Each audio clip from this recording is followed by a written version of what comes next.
윤석열 대통령이 법원의 구속 취소 결정으로 53일 만에 석방되었습니다.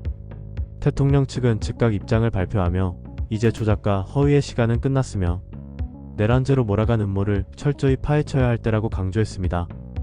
대통령 측은 입장문을 통해 탄핵 심판이 막바지로 향하고 있는 시점에서 이제는 진실을 규명하고 책임을 추궁할 차례라고 밝혔습니다. 특히 이번 구속 취소 결정이 단순한 법적 절차상의 문제가 아니라 고의적으로 조작된 사건일 가능성이 크다는 점을 지적했습니다. 대통령 측은 서울중앙지방법원이 공수처의 위법 수사와 불법 감금 문제를 모두 지적했다며 이는 단순한 절차적 실수가 아니라 명백한 불법 행위라고 주장했습니다.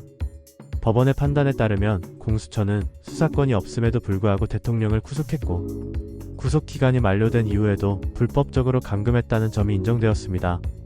특히 공수처가 법원에 윤 대통령과 관련한 영장을 청구한 적이 없다고 국회에 보고한 사실이 문제가 되고 있습니다. 대통령 측은 이를 국회를 기만한 허위 공문서 작성이라고 규정하며 단순한 날짜 계산 실수가 아니라 조직적인 조작과 음모의 결과라고 주장했습니다. 또한 공수처가 서울서부지방법원을 찾아가 형사소송법 제110조와 제111조를 적용하지 않는 영장을 발부받으려 했다는 의혹도 제기되었습니다. 해당 법 조항은 군사상 기밀이 포함된 압수수색을 제한하는 조항으로 공수처가 이를 배제하려 했다면 대통령을 군사적 반역 혐의로 몰아가려 했다는 가능성이 제기될 수밖에 없다는 지적입니다. 대통령 측은 단순히 공수처의 불법 수사 문제를 넘어서 이 사건이 특정 정치 세력에 의해 기획된 탄핵 공작의 일부일 가능성이 높다고 주장했습니다.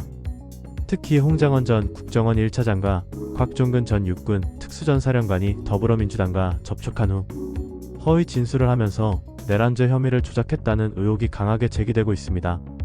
대통령 측은 이들이 정치적 목적을 위해 대통령을 내란죄로 몰아갔으며 이를 입증할 증거를 확보 중이라고 밝혔습니다.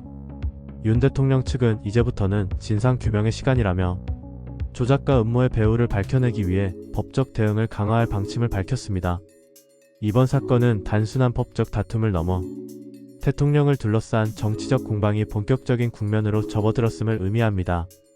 윤석열 대통령을 내란죄로 몰아가려 했던 세력이 누구인지, 그리고 이 사건이 대한민국 정치에 어떤 영향을 미칠지에 대한 관심이 집중되고 있습니다.